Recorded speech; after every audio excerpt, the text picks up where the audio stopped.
الحمدللہ وحدہ لا شریک لہ والصلاۃ والسلام علی من لا نبی بعدہ۔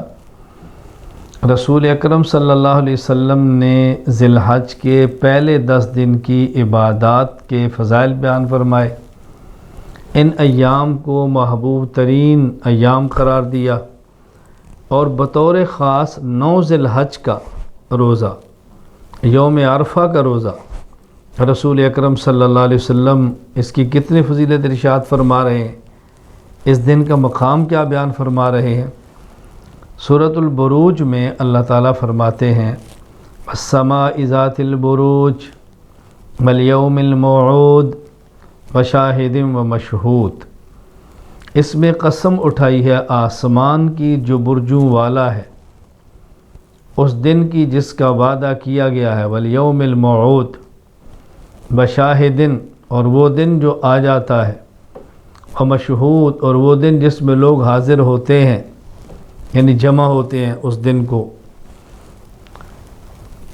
اس آیت مبارکہ میں، اس صورت مبارکہ میں والیوم الموعود سے مراد جامع ترمذی ابواب التفسیر حضرت ابو ہریرہ رضی اللہ تعالیٰ فرماتے ہیں، رسول اکرم صلی اللہ علیہ وسلم فرمایا الیوم الموعود سے مراد قیامت کا دن ہے، الیوم المشہود سے مراد یوم عرفہ ہے، اور شاہدن سے مراد جمعہ کا دن ہے۔ یعنی گویا اس دن کی عظمت کو دیکھیں کہ اللہ تعالیٰ اس دن کی قسم اٹھا کر بیان فرما رہے ہیں۔ اسی طرح صحیح مسلم باب فی فضل الحج والعمرہ بیوم عرفہ میں حدیث مبارک موجود ہے۔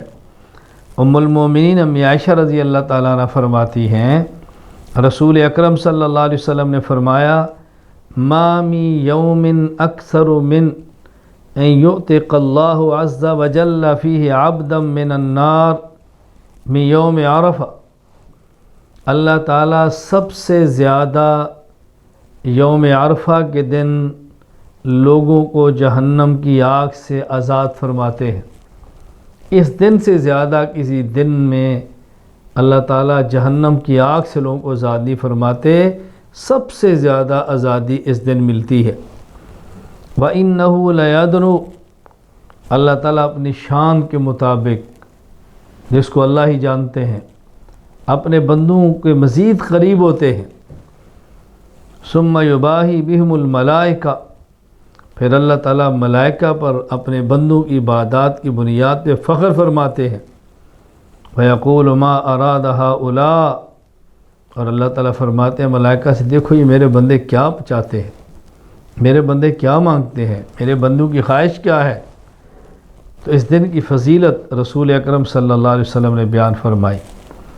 اور صحیح مسلم باب استحباب صیام 3 ایام من کل شہر وصوم یوم عرفہ، رسول اکرم صلی اللہ علیہ وسلم کی حدیث مبارک صحیح مسلم میں یہاں موجود ہے۔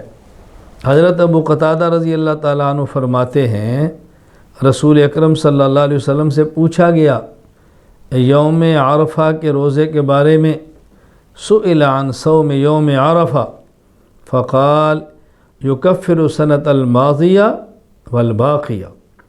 اللہ اکبر، اس دن کا روزہ گزشتہ 1 سال کے گناہوں کو بھی ختم کرتا ہے اور آئندہ 1 سال کے گناہوں کو بھی ختم کر دیتا ہے۔ یعنی گزشتہ جو کیے وہ بھی ختم، اور آئندہ آنے والے گناہوں کا کفارہ بھی ہو گیا۔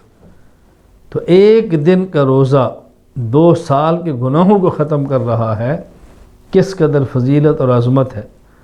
بس اللہ ہمیں قدر کی توفیق عطا فرمائے۔ میں اور آپ کس قدر گناہ کرتے ہیں، گنتی میں نہیں آتے، شمار سے باہر ہے۔ 1 دن کا روزہ 2 سال کے گناہ ختم کر رہا ہے۔ اللہ کی کرم نوازیاں دیکھیے، اللہ کا فضل دیکھیے، اللہ کی رحمتیں دیکھیے۔ اس لیے میں اپنے بزرگوں سے، بھائیوں سے، بیٹوں سے، اپنی ماؤں سے، اپنی بہنوں سے، اپنی بیٹیوں سے گزارش کرتا ہوں، اس دن کے روزے کا اہتمام کر لیں، اپنے گناہوں کو اللہ کریم سے ختم کروا لیں۔ وآخر دعوانا الحمد للہ رب العالمین۔